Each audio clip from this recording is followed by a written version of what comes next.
উৎসবমুখর পরিবেশে পলাশবাড়িতে পহেলা বৈশাখ উদযাপন।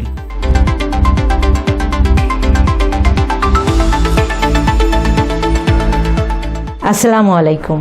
এমকে টেলিভিশনে নিয়মিত সংবাদে আপনাদের স্বাগত জানাচ্ছি আমি শারমিন মিনা।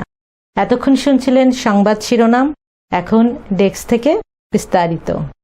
সারা দেশের ন্যায় গাইবান্ধার পলাশবাড়িতেও উৎসবমুখর পরিবেশে পালিত হচ্ছে বাংলা নববর্ষ পহেলা বৈশাখ। দিবসটি উপলক্ষে উপজেলা প্রশাসনের আয়োজনে বের করা হয় এক বর্ণাঢ্য শোভাযাত্রা। শোভাযাত্রাটি শহরের প্রধান সড়ক প্রদক্ষিণ করে এতে অংশ নেন গাইবান্ধা ৩ আসনের সংসদ সদস্য মাওলানা নজরুল ইসলাম লেবুসহ বিভিন্ন শ্রেণী পেশার মানুষ। রঙিন ব্যানার, ফেস্টুন আর ঐতিহ্যবাহী সাজে সাজানো এই আয়োজন নতুন বছরকে বরণে যোগ করেছে ভিন্ন মাত্রা। এছাড়াও দিনব্যাপী সাংস্কৃতিক অনুষ্ঠানসহ নানা আয়োজনের মধ্য দিয়ে উদযাপিত হচ্ছে বাঙালির এই প্রাণের উৎসব।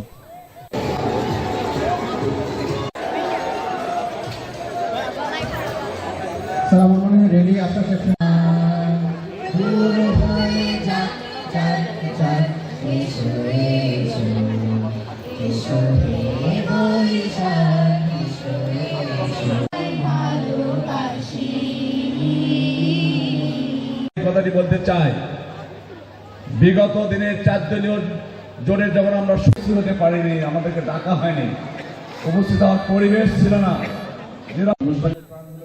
S Rahman, news desk, MK television. শেষ করছি এমকে টেলিভিশনের নিয়মিত সংবাদ। এতক্ষণ সাথে থাকার জন্য আপনাদের সবাইকে অনেক অনেক ধন্যবাদ।